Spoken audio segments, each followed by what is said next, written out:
அந்த அறிவிப்போல் அன்ப தருவாளே சின்ன அறிவிப்பும் இன்றி சுடுவாளே நீயும் தும்மிடி ஆயுசு நூறாக என் உயிர் உன்னோட பத்திர சொத்தாக என் பார்வை உன்னோடு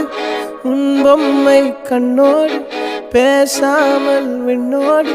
நாம் மிதந்து போவோம் காதாரா அடியானாலும் நான் தாங்க மாறோடு